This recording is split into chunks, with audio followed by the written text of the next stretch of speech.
Keryn Seal, how are you? Very well, Simon. How are you, mate? Yeah, I'm terrific. Thank you, Keryn. I'm terrific. And thank you ever so much for coming on and doing this for us and for Wellity. It's much appreciated. No, looking forward to it. I've got the initial anxiety of getting my video working. Normally, when I dip into conferences, I just go audio only. So there's been all kinds of sort of jiggery pokery and arranging my bedroom so it doesn't look like the sort of disgusting tip that it normally is. And that, I think, is some of the charm and beauty about, for context, we're in the middle of COVID-19 and we're going into people's bedrooms, living rooms, garden sheds, everything at the moment. Do you find that this is normalising everyone a bit? Yeah, I think so. I think yeah, everybody's starting to work on the same level. I think apart from the people have got the real vanity issues of knocking up those green screens, or arranging their bookshelves in such a manner to show that they're very well read. But no, I think it is. I think it is sort of becoming really nice. The fact that everything's quite personal. You see that people are just real people. You know, their kids are running in and out. Their cats are jumping on the screen. You know, it's just how everybody's got to work. And you know, I think it also normalizes it, especially for disabled people and people I know within that kind of community now, are saying that this is how that we've been saying that we should be working for years and years, and now I think employees are starting to realize that it's definitely something that can carry on once we come out of this. Yeah, I agree. And that's such a good point you raise. Everyone has different requirements and needs. Maybe this is a good sounding board and a good time to raise those.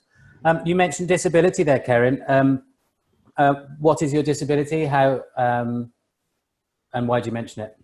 Well, I'm totally blind, so that's my disability. You know, other people will sort of refer to it differently. You know, I think when I first lost my sight when I was 20, I was partially sighted before that, but when I first lost my sight, you know, I was quite bullish about it, and I said, you know, I'm not disabled, I'm just can't see. You know, and then like as you grow on, you kind of realise that yeah, you are disabled. You know, you do have a disability, but that's, you know, that doesn't necessarily define you. It just means you have to live your life in a certain way, really. Yeah. Look, we're going to come back to that. We're going to come back to your story and the emotion that you went through at the time when you lost your sight. And we're also then going to work in you've become a talisman for this and a real spokesman in the sales industry and in general for. Well, you never asked for any amendments for your ability, and you're one of the. You know, I've watched you for a long time, and a lot of people are in awe with how funny, first of all, you are, and also how competent you are at many things, so much so that many people don't even know you're blind until they've been with you for quite considerable time. So I've chucked a cup of tea over him. Yeah, that's right. Yeah, bumped into them. Look, I'm going to hark back to a time where we had a coffee, and I didn't know, but you just literally mentioned that you'd had 127 football caps for England, right? Yeah. This sums you up. You don't put that front and center to try and get any discompensation. You really, you know, you've done it. You had 127 football caps for England. If you're not going to sing your praises, I know I am. Keryn Seal sits alongside Sir Bobby Charlton,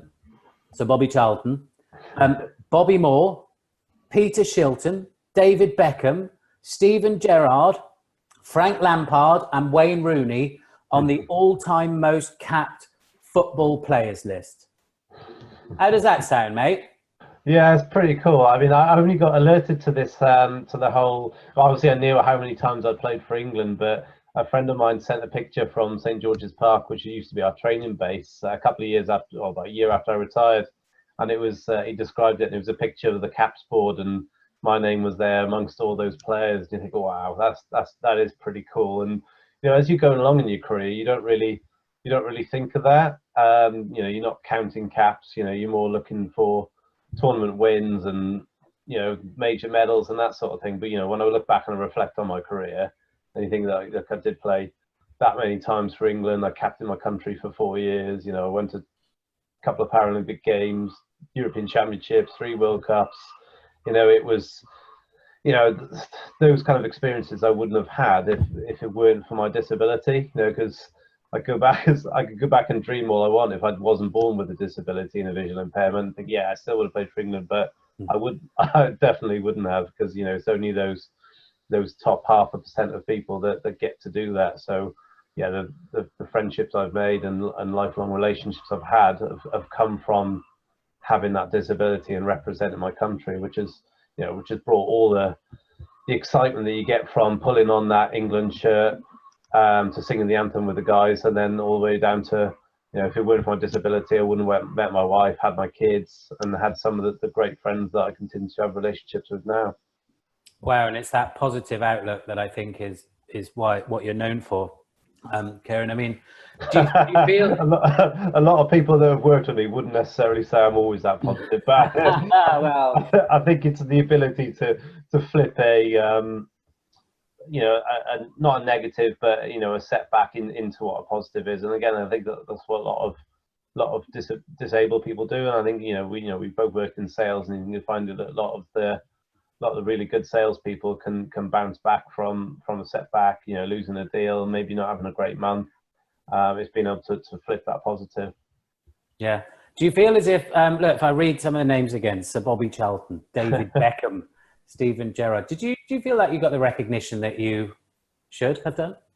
I think within my own sport, yes, in terms of like the kind of the sort of global level. At one point, I was if not certainly in the top 2 players in the world in my position. I was a central defender. The thing I'm proud of is that I'm a central defender for most of my career, and I scored 20 goals in those 127 caps. 1 goal every 6 games ain't bad for a defender.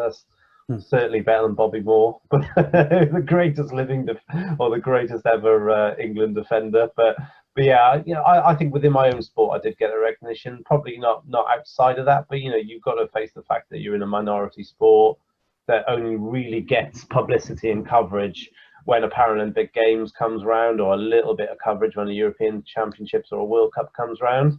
And apart from those, you're playing in front of 5 men and a guide dog, and it's it is a minority sport. And there'll be England women's footballers that have played numerous times and over 100 times for the country that don't get the recognition that they probably deserve.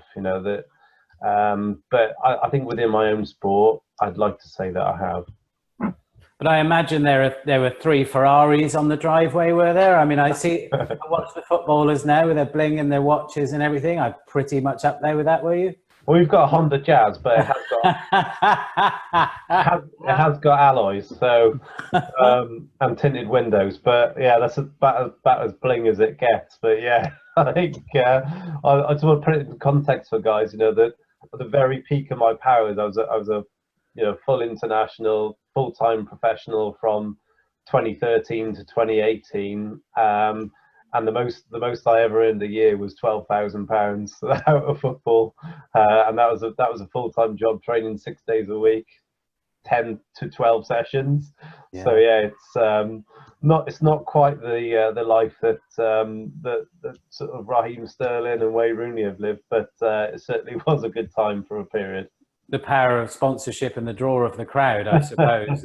Yeah, no, I was one of the few players to actually be lucky to have my kit sponsored. I never sort of was remunerated for it, but for about 6 years, I had all my boots and stuff provided to me by Puma. So I was really lucky in that respect that, for other footballers, they don't necessarily get that, the blind football certainly. So yeah, I was probably one of the ones that did the best out of it.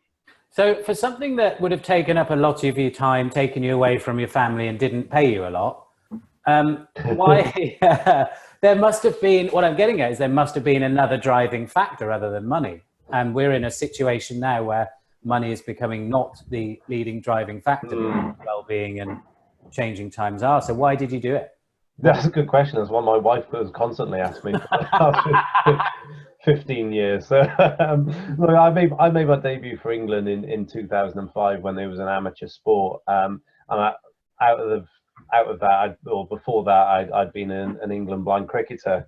And again, amateur sport, but very lucky to travel the world. And those are some of the sort of the motivating factors. You meet some great people, you travel to some great places, and you get to pull on an England shirt, sing the anthem with your mates. You get to meet people you probably would never have met before in different walks of life. And primarily as well, I wanted to win, and I wanted to be the best person that I could be, or also the best, that is a cliche, but the best version of myself I could be. When I started as an England blind footballer, I was very, very average player, but I had a willingness to want to learn and get better, and that's why I eventually got to becoming one of the best players in the world in my position, because I learned how average I was and how much I could learn, and what I could put into myself to become better, and used other players around the world as a yardstick to measure myself against. And I think the reason I went on doing that for so long for little money is just that I just love playing and competing. I always wanted to win a major championships and never managed to achieve it. I played in 2 Paralympic Games, 7 Euros, 3 World Cups, 1 World Games. Out of all those championships, I only amassed 3 bronze medals, 3 silver. And those are great things, but I always wanted to win a tournament. It is a regret that I didn't. But I played in a few European finals and World Cup semi-finals, and you think if you continue, what I've got to look back on over the last couple of months and what I have reflected on is the fact that if I'd had the chance to do it all again and know that I still wasn't going to win a medal or win a major championships, would I do it again? And when I first retired, I said I wouldn't. But now I've looked back and reflected, I've kind of gone, no, there's some amazing experiences and things that have come from having that career and learning to get back from those championship defeats, and I would do it all again. So I think it's a bit of a waffly answer, but it kind of gives you a bit of a kind of insight into sort of how I think. Really, I always wanted to win. I always wanted to be the best I could be. I was always very intrinsically motivated, so money wasn't a motivating factor. Certainly fame wasn't a motivating factor, and I've been very disappointed if it was. You've just touched on a quite a subject there, Keryn, which is you're apologising for wanting to be the best you. Well, it is all about being the best you, and that's without compromise and without apology. So I think times are changing, and we really, really mean that. If you're not going to be the best you, why not? And what's holding you back, whether it be inner critic or external factors? So never apologise for wanting to be the best you. I mean, one thing I will say, you did captain the England blind squad, scored over 20 goals, 2 Paralympic Games, including London 2012, as well as 3 World Cups, 7 European Championships. I mean, and you're still sitting there going, I think maybe we could have done better. Love that. I love that in terms of, what you do see at this elite level is that, you're never happy, or you may be happy, you're never content in your performance because you're trying to squeeze those extra bits into your game, aren't you? Yeah, absolutely. And you hear a lot of sports people say it after they finish playing. A lot of them said, look, I wish I'd celebrated those wins a little bit more as we were within our careers. I wish that, I'd enjoyed that a bit more. I wish that maybe I'd relaxed a little bit more. And I think, but you can't, as a sports person, you're always like, right, on to the next thing. You win a league championship, right, on to the next one, or you win a friendly tournament. It's like, it was a friendly tournament, but now we're on to the majors. You're always on to that next thing, and it's hard to get out of that mindset. You can look back and say, I wish I celebrated those little bits a bit more, but I think it's that mentality that probably made me the player I was. I was a really, really competitive player, a little bit too competitive at times, a little bit too aggressive at times, but I always... So I hear. I hear you were quite the enforcer on the pitch. Is that correct? I was very lucky until the last year of my career that I'd never been sent off, and there's so many referees come to me and say, look, I don't know how you went all that time without getting sent off, because I really did push the line of what was acceptable and what was proper. But again, it kind of goes back to, I always knew what my limitations were as a footballer and as a person, and I think I used that kind of aggression as fuel and motivation to get better in my own training when I was at home, because 90% of what we were doing, which is a lot different to other footballers, was away from home on our own. So I used that kind of level of aggression and competitiveness to drive myself to be better. Yeah. But also, like, I just love getting in people's heads as a footballer. I just love getting in the opposition's heads and just putting myself about and sort of making myself the best player I could be was about adding those kind of different levels of emotion into my game. Yeah. I think your strengths, like you referred to, were reading the game, breaking up attacks, creating opportunities, and you kind of did it your own way. I mean, Razor Ruddock comes to mind. Yeah, in terms of the aggressive side of the game, yeah, I would wrongly, but I always wanted to think of myself more as a cultured centre back, a sort of Tony Adams in the later years of his career, or maybe Lothar Matthäus as he slipped into being a sweeper. But it was, yeah, I was an aggressive, hard-working player. Like, you know, at my peak, I was really fit, so I could keep going the whole game, could switch positions if I needed to. But as I sort of got a little bit slower and a little bit less fit in my career, I sort of added those levels of kind of creativity and kind of culture to my game as we moved on. And I'd say the last year and a half of my career kind of crossed over when I went into sales. When I sort of transitioned out of sport, went into sales, and I think I became even better as a footballer then, because it wasn't my primary focus. The things that I was worrying about or things that really mattered to me were secondary, because, you know, I had another job and career to concentrate on starting when I was on the bottom rung of that ladder. And then when I went into football, then it was like kind of a release. Yeah. Look, we mentioned some of these names. I mean, people will pick up on David Beckham and Gerrard. Obviously, they're Wayne Rooney, who, you know, he had a half decent career, didn't he, with his goal scoring? He did all right. He did all right. He notched a few. Yeah. I remember seeing his first one when he was 16 against for Everton, wasn't it? I think when he was against Arsenal, yeah. Yeah. Arsenal, he sort of 40-yard dribble and finished past David Seaman. But yeah, and he went on to, I'm not sure how many caps Wayne Rooney went on to get, but he got 50-odd goals, didn't he, for England? Beat Bobby Moore's record. That's right. Did you meet anyone of it? Was there any I'm thinking, wild parties where the whole England lot would get together, or maybe at Lillishall or wherever? Did you meet any of them? On occasions, well, we met the odd few, like at St George's Park. You know, you kind of bumped into people. You know, like you know, you'd be in the recovery pool, and sort of Jack Wilshere be knocking about because, you know, he was injured and wasn't doing anything. But no, we met a few of them at St George's Park. You know, the guys often see Gareth Southgate up there, and they say, "What a really nice man he is, and how much he gets involved." We were very lucky before, or the year leading into the London 2012 Paralympics, to go and shoot a Sainsbury's advert in Los Angeles, and David Beckham was in it. So yeah, that some of my kneecap is somewhere in a video with David Beckham, where we're sort of playing blind football and advertising the Paralympics for Sainsbury's. You know, and I wasn't one for some of these other things, but like a few of the guys went on like sort of video opportunities where they went and did little bits with the England squad, and I was quite a grumpy sod really as a footballer, and I was like, well, I'm not going to take 2 days training to go up to England training base and go and hang around with Ledley King and John Terry. So but a few of the guys absolutely loved it, and you know, sort of if you are kind of extrinsically motivated, those kind of things are pretty nice. But yeah, like again, go back to things like the thing in LA. You know, really lucky to just get flown over to LA for a weekend to do a video and then flown back business class or whatever. So yeah, there's been some cool stuff that's come out. Wasn't there an incident with you and Bex?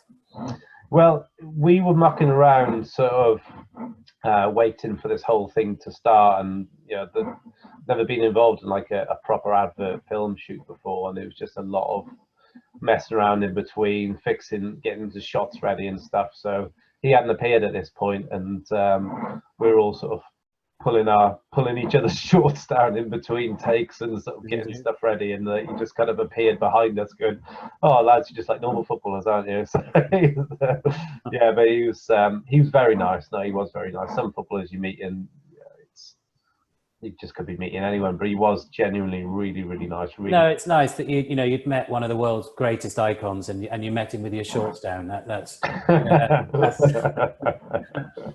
nice way to do it. Start as you want to go on. Yeah, that's right.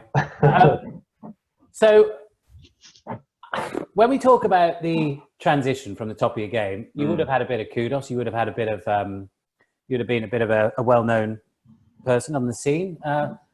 We've talked to a few sportsmen and women, and there is a period of transition, which usually isn't the best part of their career or their life in general. How did you handle that transition? What was it like?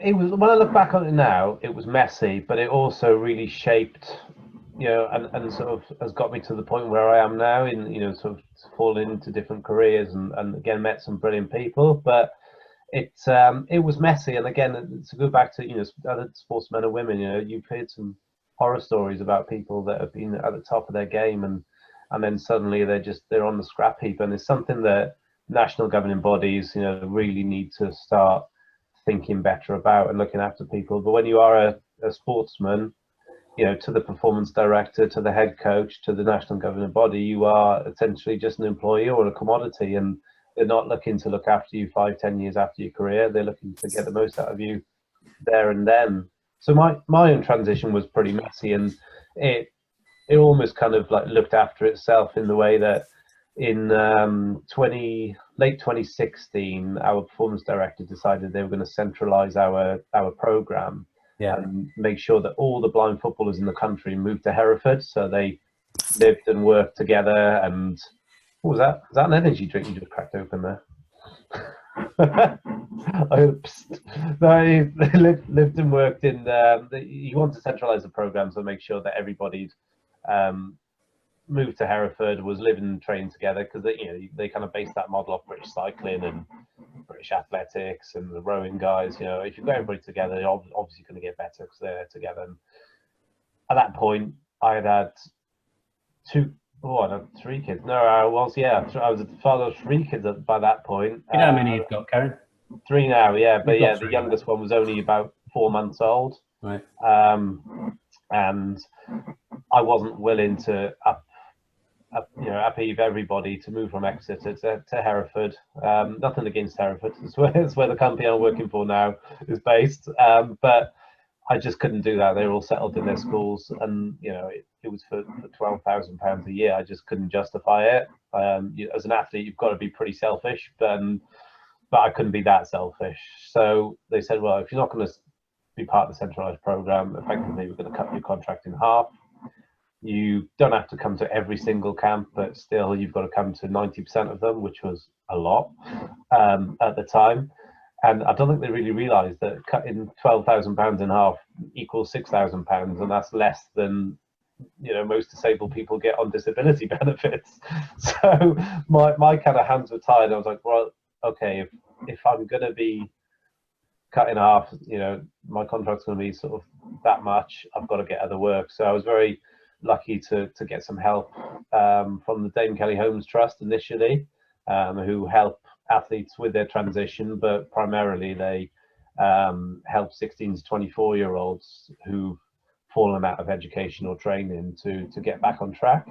And I got placed as an athlete mentor on a couple of these transformational programs, which earned decent money for 6 weeks hard work and rewarding work as well. So I was doing bits of that, bits of motivational speaking, my England contract, and it kind of made me tell you what, I can't keep doing this and making ends meet because I'm away all the time. And it started making me think I'm going to have to finish up with England. So early 2017, I just said, look, I'm gonna finish my England contract now. I don't want to be contracted anymore. I've got offered a job with Air Marketing, where me and you both work together. And I was fortunate to meet Owen Richards through a great friend of mine, Richard Carpenter. And he put me in contact late in 2016, and then by March of 2017, I was ready to start this job at Air Marketing 4 days a week. But what I wanted to do was resign my England contract and basically live outside of their kind of system and be eligible to get selected for the European Championships in Berlin. That was in that September of 2017. So I quit my England contract January 2017, and the head coach and performance director said, well, you're going to find it very hard to, you know, be as good as you're going to be and get selected if you're not coming to our camps, or you're not coming to all our camps. Yeah. We're not funding you. So I said, look, that's a risk I'm willing to take, but at the minute I've got to support my family, I've got to start this job, and I can't keep doing everything and hope to be any good at any one of them. So that was my kind of trigger out of the sport, really. But at that point, I'd also started coaching a club in the Czech Republic.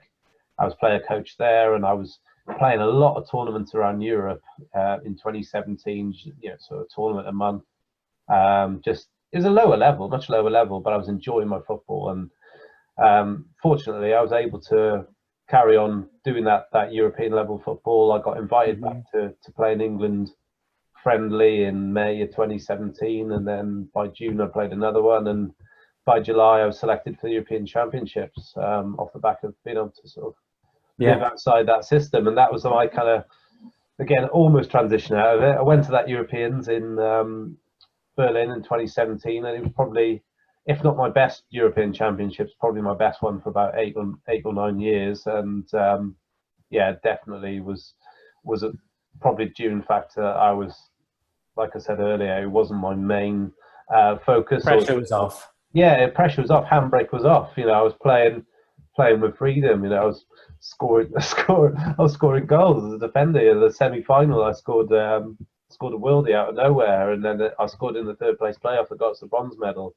And I never would have done that before. Never would have been carrying the ball like I was carrying it in that tournament, because I just had no pressure on me, really. It shows when the pressure's off. I've done a lot of running this year and I almost want to write a blog on it, because when I think that I've got to go out and do 30 kilometers, I'll go out and my mind starts chipping at me immediately, going, "You're not going to do that. You're not going to do that." Whereas if I go, it's a sunny day and I just want to go out for a couple of hours and don't put any pressure on myself, I'm listening to music, dawdling along at the electrifying pace I go of about 3 kilometers an hour, and then but before I know it, I've done the distance. And people put themselves under pressure all the time, and it's self-limiting sometimes. It's amazing, when we start putting numbers and targets in there, how the human brain kicks in, and how we start to go, I'm not sure about this, not sure I can do it. I'm only 10% of the way there, and it's interesting. You just go out for running's sake, and they call it. I've seen somebody call it a Zen run the other day, which means they didn't take their phone or their watch with them. Yeah, I think in the 70s that was just called running, but no, it's amazing. So that European Championships was watershed for me, and I should have just retired then. But there was a World Cup a year later in Madrid, and it was only 8 months after that Euros, and for the wrong reasons I decided to stay on, and it was because I was going to get offered then another contract, and basically to do what I wanted to do. So right, we wanted you to stay for the World Cup, and you could pretty much do what you've done this year. And I took a smallish contract. It was about £8,000 a year, something like that. But to get to play football and essentially not really have to commit much, it was a shed load of money, and I shouldn't have done it, because I cruised through that year, and I let myself down, and I went to that World Cup not being the player that I'd been the year before. I wasn't awful, but the World Cup's a level up. I remember playing against Brazil in the group stage and just getting absolutely rinsed by the best player in the world, Ricardo Alves. But he used to rinse me, but he didn't used to rinse me that much. And I was thinking, I've stayed on too long here, and I just knew after that World Cup they wanted me to stay on for another Euros and try and qualify for the Tokyo 2020 Games. But after that tournament, I knew I was done, because I never want to be that player that just was there, was happy to wear the tracksuit, was happy to pick up the money. I just retired 2 weeks after that tournament, and that's my kind of transition out of sport. I was lucky that while I was at Air, I was getting chances to progress.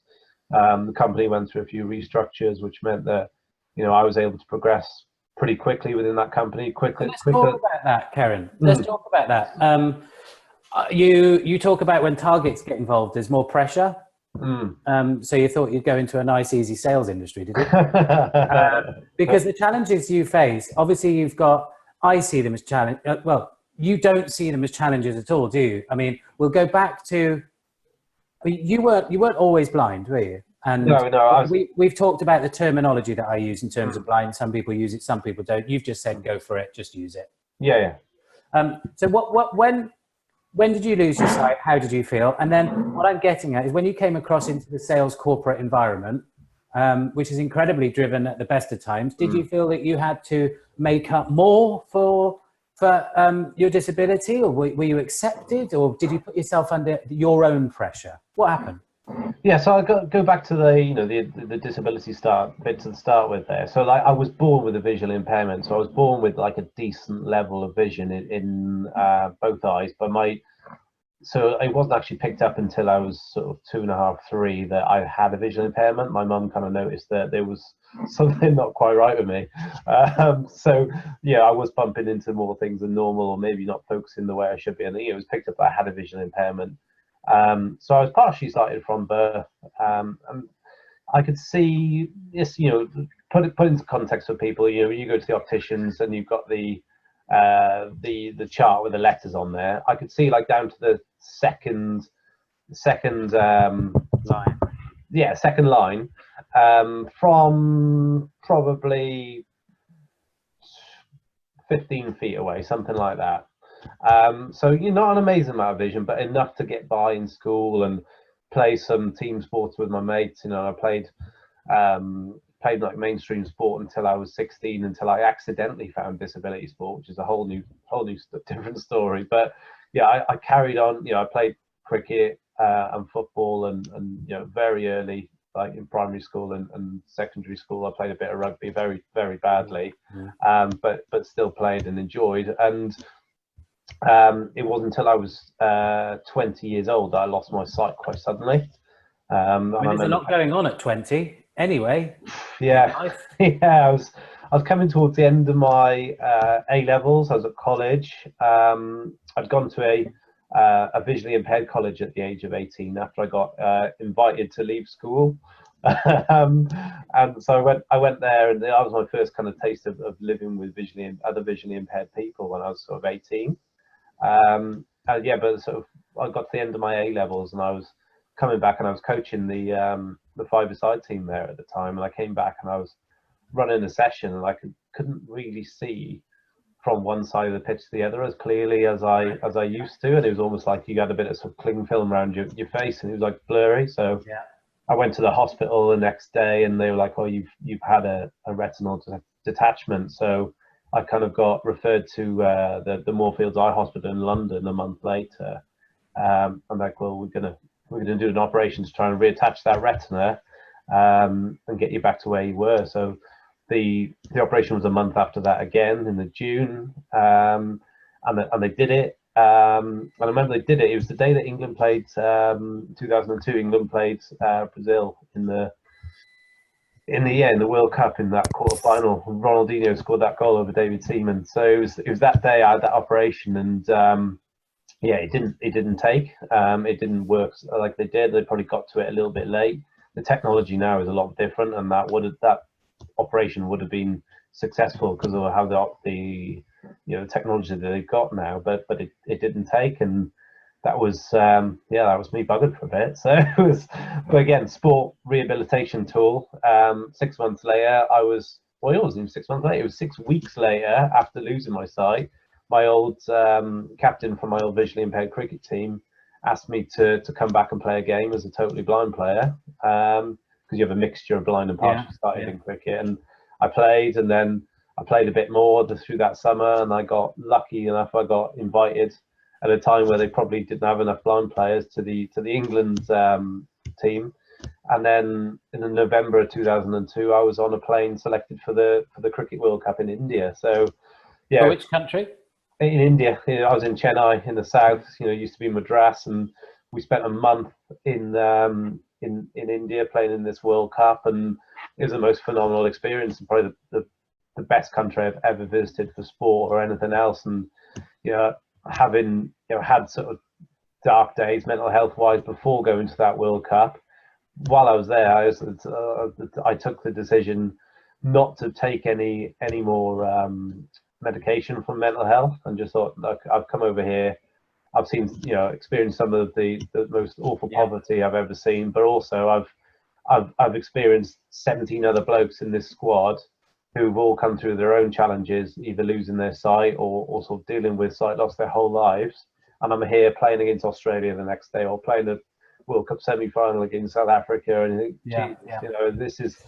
this could be a lot worse. And that experience was a life changer for me, really. Well, I'm glad we got to that experience, actually. I mean, We're going to talk about mental health now. So prevalent, obviously, with Wellity and normalising the conversation around mental health. It's quite nice just to have a chilled out discussion with you and anyone on the subject, when we don't have to be too guarded about the terminology we use, as long as it comes from a good place. First of all, how do you play blind cricket when someone's hurling a ball at you? How have you got any idea where to hit it? Just quickly. So yeah, it was a ball. I wish I had one to show you it now, but it's a ball. Essentially, it's the same concept as blind football. It's a ball that makes a noise. In international cricket, it's a normal sized cricket ball, but it's hard plastic, and inside that plastic are ball bearings that rattle around. Right. But the guys are bowling it underarm, so it's skidding along the deck. But it's still coming pretty quick. It's still coming 60, 65 mile an hour.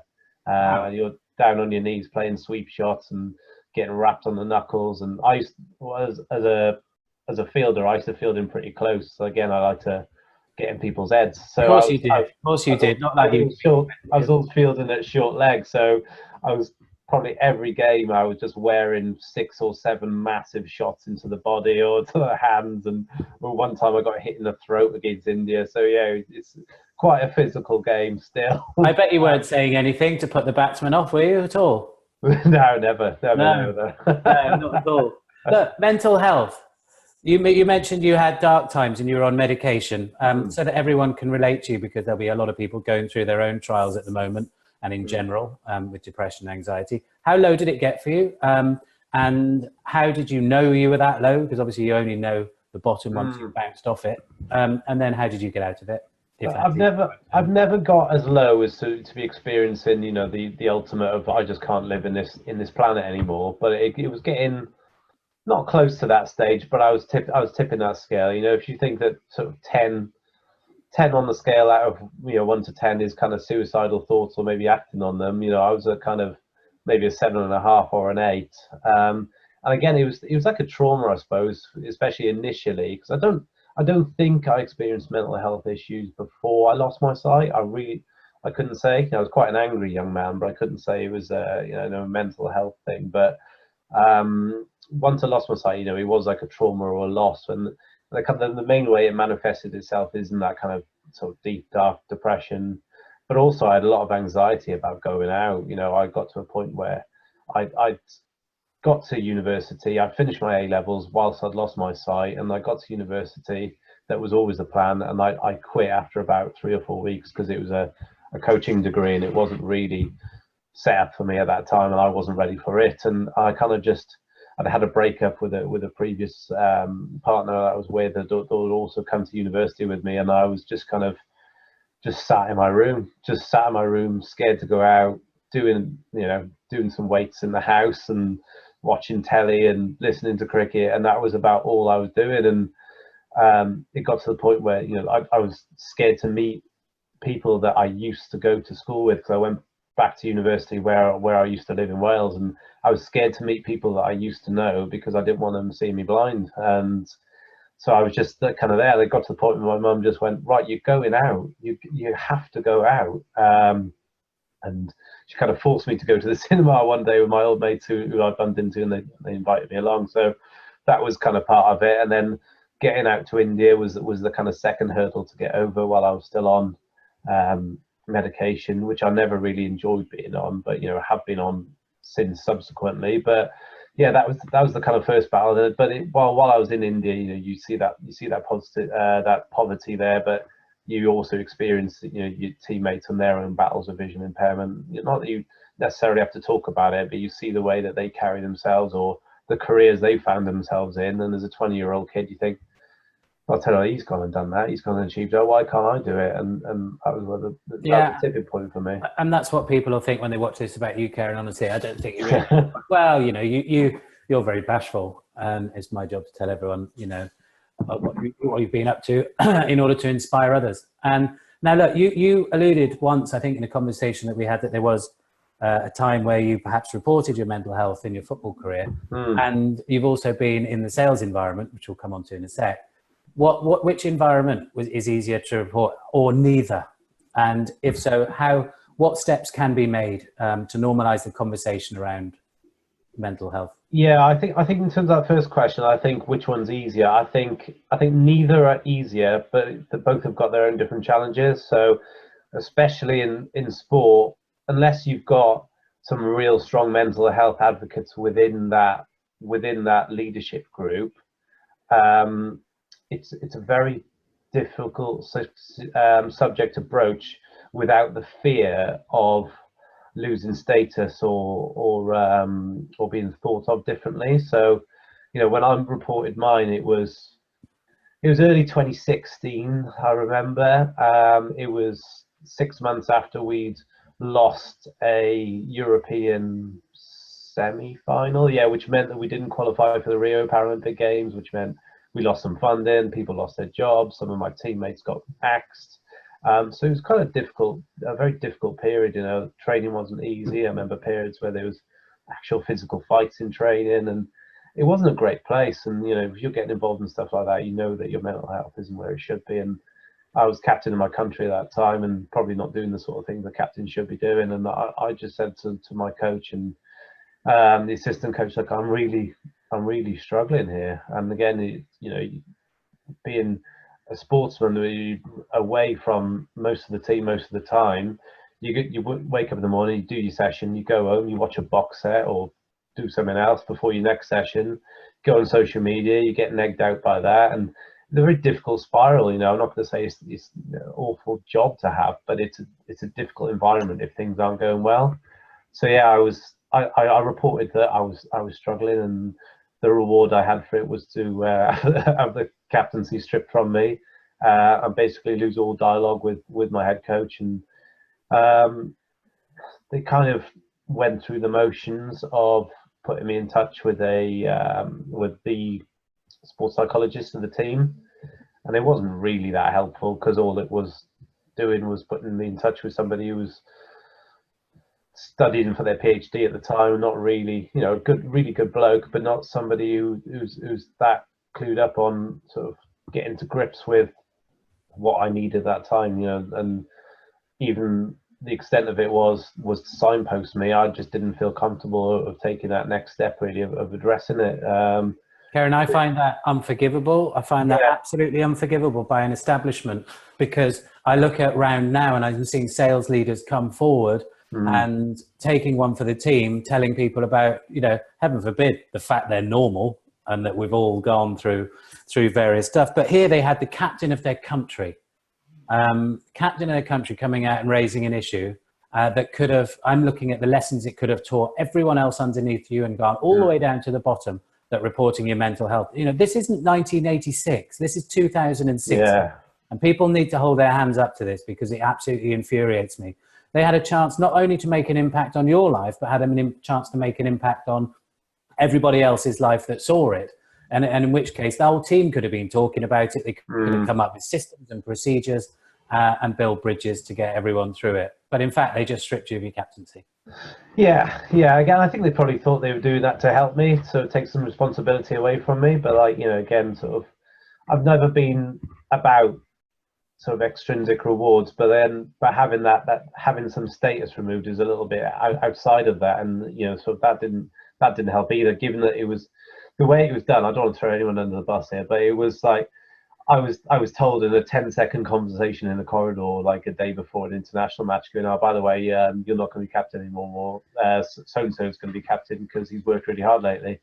And that was the message that I got, and it was like, oh, what can you do, eh? But again, to take it away from me to go about how that could have affected, there could have been some younger players in the squad that are really struggling with mental health, and my experience of that would be to say, don't tell anyone, because you'll not get the help that you need. They did go through the motions of trying to do what they did, but they just weren't set up for it. And I'd like to think that things are better now, and I'd like to think that things are better within a national governing body that sort of thing happens. But you hear of horror stories throughout sport, through different national governing bodies, be it able-bodied, disabled-bodied, that don't get it right. So it's amazing to see that sales is taking that stuff seriously, because my experience of being a kind of sales team manager within my team, as a company's, has kind of showed that everybody's got their struggles and everybody's got their different levels of resiliences, and people need support with it. Yeah, and I think what the case showed within the football environment, and what it demonstrated is that it's top down. Look, when you came over to the sales industry, I find everyone finds, because it's true, that when you're down, everyone gets down. Yeah. People have to get up to a normal usually. But the thing about sales is, which is blooming exhausting, which is you've got to be up here. You've got to be well above that level, because you've got to perform in board meetings. You've got to perform when you're on the phone. You're only as good as the month. It all resets at the start of the quarter. It's added pressure. That's why I think the sales industry feels it so much. And it's constant. And you're constantly asked for to deliver. Have you experienced that? Yeah, again, when I was at the very start of my career at marketing there, I just came on as, as everybody does at the company. I came in as a business development executive, or SDRs as we're calling them these days. It's and I'd never had any experience of sales before. I could have a conversation and, of average intelligence. So I thought I could do this. And I found it bloody hard. I found it really hard. And I also found it really hard to not take rejection personally. But I was lucky that I had some really good salespeople around me at the time that really helped, sort of mentor me. We were in a small office at the time, so we had great support from everybody in there. And so I found sort of living up to those targets and that kind of pressure quite nice. I quite liked having a targeted environment. I think the times where I really struggled through my career is when I suppose there was more responsibility, and you're just constantly firefighting. Sometimes it could be you've got your whole team's up and firing, but you've got two clients that are really unhappy, or all your clients are happy, but your team's really down, or somewhere in between. You're always spinning plates and juggling, and I think that's the real difficult thing in sales. And again, having I suppose a hybrid role was always going to expose you to those sort of pressures.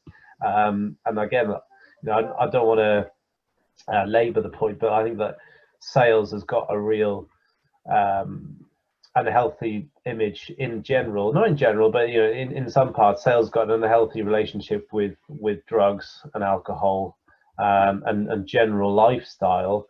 And I found that when I finished my football career in the middle of 2018, I really let myself slide as an individual with my own personal exercise and diet, and was drinking way too much.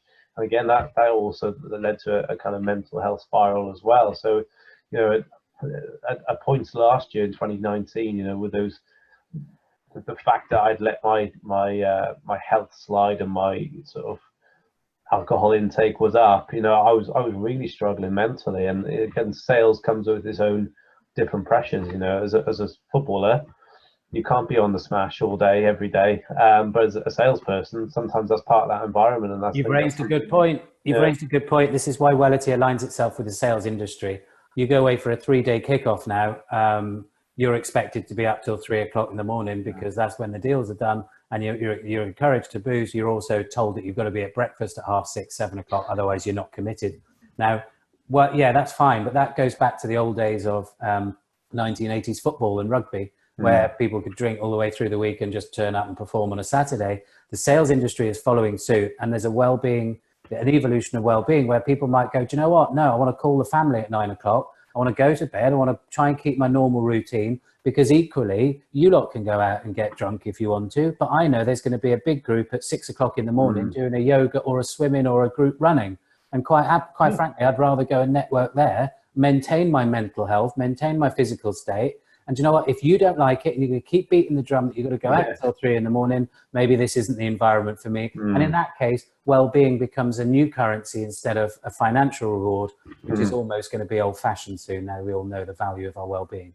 Definitely, yeah. And nobody's expected everybody to be 100% on it, but it raises a kind of interesting point I was thinking about as you were talking there, where sales and sport are quite aligned in the types of people that you have there, and why people are in it, but also like motivation. So, I've only been in sales now just over 3 years, and the very best people that the most consistent that I've worked with have been people that have really sort of took a real personalized, holistic approach to their health, to their well-being, and to their professionalism in their given subject area. You know, like, you know, I've met some unbelievable salespeople that are up and down, but they're also up and down in their lives as well. You know, they could be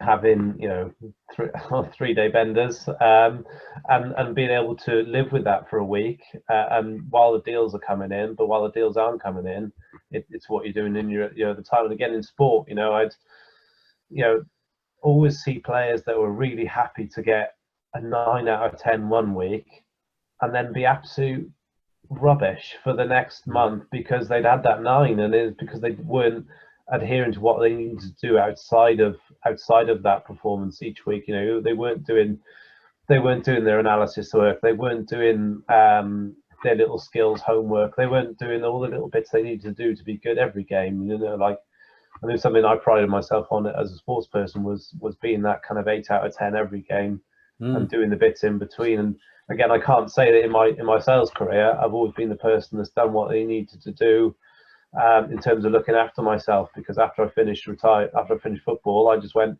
oof, that's it, I can just let myself slide. And it definitely had a knock-on effect on my well-being after that. And look, we're both massive advocates of the sales industry. I've only been in sales my whole career, and I love it. I adore it. It's like an addiction. Great. Or maybe I just can't do anything else. But it is that we're putting sales up there on a very high plateau. What we're not saying is that it's a terrible industry. What we're saying is we think there's time for change. We think that it could be better, that the image of saying you're in sales could be made even greater when you align it to your well-being. Yeah. I want sustainable sales. I want people to have careers of 30, 40, 50 years in sales without burning out, without having one great month and taking another month celebrating, and then your mental health's through the floor and people are looking, right, oh, I'll get their job because I'm on the way up. No, let's create consistency. And once we put well-being into the sales jigsaw, I think we could all be better salespeople. So it is trying to make the profession modern for a start, because gone are the days where you can just continue to work when you're hungover, etc., etc. I mean, we all like a drink every so often, but not to compensate for a good or bad sales week. So we're trying to make it better. I think we make it clear that we're coming at it from that angle.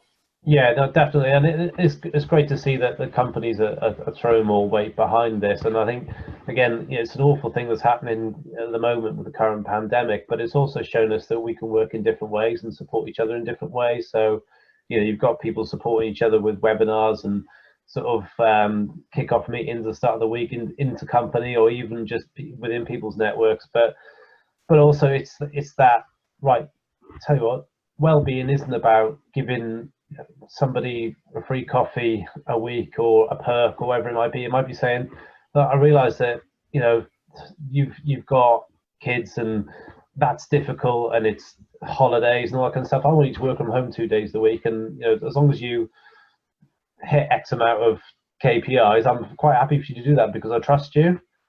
So like perks and well-being and stuff, I think are all going to change, or how we view them are all going to change now as we move, I hate the phrase, into the new normal.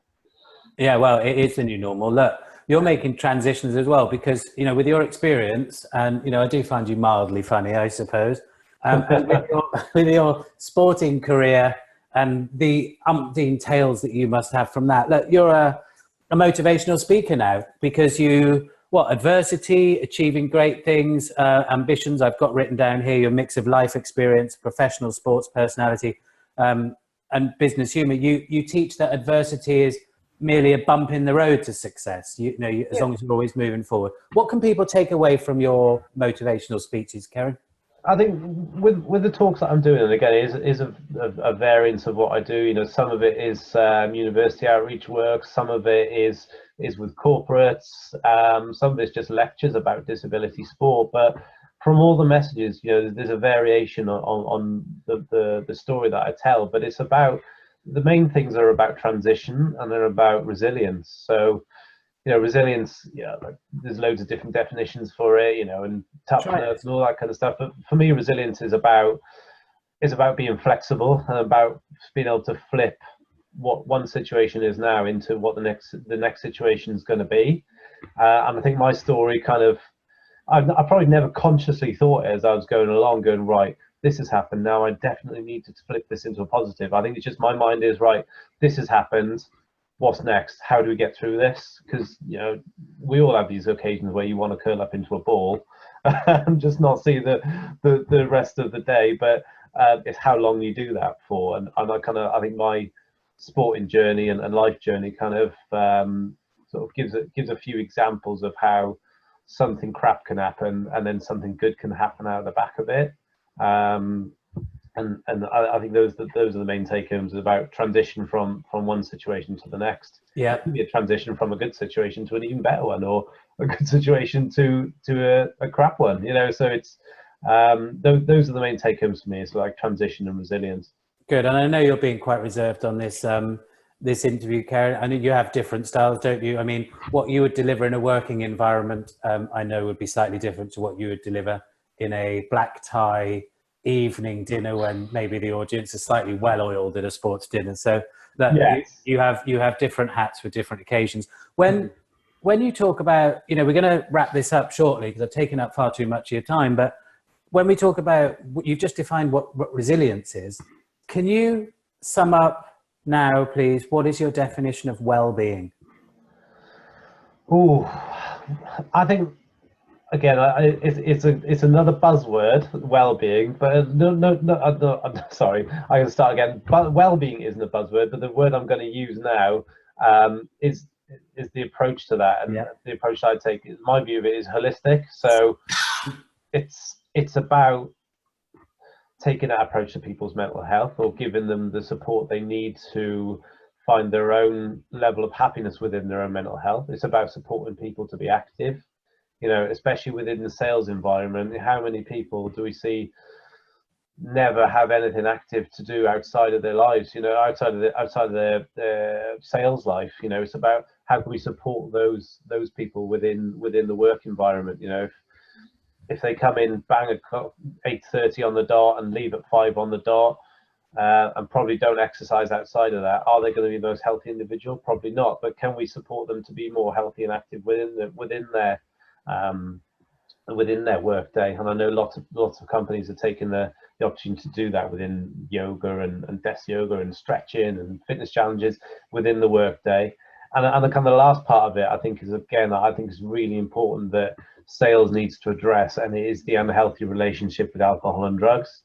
And again, that well-being for me kind of encompasses those three areas. It's about that lifestyle in terms of drink and drugs. It's about activity, and it's about mental health. And I think all three go hand in hand. When I'm not drinking and I'm exercising loads, I'm the happiest I've been. But when either of those or both of those fall out of balance, my mental health goes through the floor. So it's that's how I view well-being anyway. Good, and thank you for being so honest and sharing. It is, you can either get caught in a downward spiral of drink or whatever and unhealthy ways, which affects your mental health, or you can be on the up where you've made the conscious decision at some point, just to that turning point, to ditch drink. You know, for a lot of people, even for one night, just to make that turning point is so hard. But self-improvement is the most addictive drug that I've ever found. Now, I just want to thank you for your honesty and frankness during this, and we followed you from when you grew up with sight to when you lost your sight, and then accomplished your greatest things in times of adversity, which was after that, which in itself is a lesson. Then you went through transition, and then by your own definition, you let everything slide again, and you had to pick yourself up. And now you're motoring, and you know, we're very, very glad to have you as part of the Wellity family. I mean that. You embody a lot. I read one of your testimonials, because I know you do the resilient speaking to work, but you also do the after dinners, and one of your testimonials was, now a business and family man, Keryn's after dinner speeches leave the audience in hysterics with a far greater awareness of the importance of teamwork and a renewed sense of ambition. So look, I know how funny you are, and I know that you must be, but where can everyone else find you, Keryn? LinkedIn's the main point of contact for me for any kind of bookings or interest in in the after dinner speaking world, or certainly in motivational speeches for corporates. It's interesting. You should read that testimonial, actually, because I remember that one. And I did another black tie do for them a year later, where I did the unfortunate timing to go on straight after a stand-up comedian. So all the dry humor jokes I had fell flat because he'd kind of had all this room of accountants in hysterics with kind of mildly sexist and racist jokes. So all the stuff that I was telling fell flat. But yeah, well, you should go on just before maybe then next time. Yeah. Well, the year before, I think I went on after somebody who was doing a talk about how to submit tenders. So I was definitely going to kill after that. But yeah, LinkedIn's the main point of contact for me. And again, on my LinkedIn profile, I've got my email address if people want to make inquiries, or just drop me a message on LinkedIn anyway. So again, I want to transition as well. I've been very lucky that I want to kind of be honest on this again. So a really good thing for me has happened out of a bad thing. So, you know, at the end of last year, I left Air Marketing where we were working together. And again, I'm going to be completely honest, is because I wasn't where I needed to be mentally, and my mental health space, and I wasn't being the kind of person that I should have been at work within the relationship. So it was only fair that we kind of parted ways, and off the back of that, I've found an amazing company in Service, and some people that I'd worked with previously, and after serving out a bit of a non-compete, I'm really lucky to be working with some fantastic guys there who kind of share that ethos in well-being and looking after yourselves, because the guys are all ex-military, ex-special forces, so that physical, mental well-being stuff kind of shines through in the company. So, like, again, through something bad last year or something not so great, something really good has come out of it. Yeah, good. Well, look, we talk about well-being. It's not one person or company is going to solve this. It's a complete collaboration between all of us. So as long as your mental health is sorted or getting there, it'll never be sorted. I know from my own experience, it's never 100%. Once you know there are ghosts in the cupboard, you always check, don't you? But you know, as long as we're all getting there, and we together we'll crack this. So whoever it is that's been a positive influence on you, whether it's inside or outside work, you know, full credit to everyone. And like I say, together we've got this.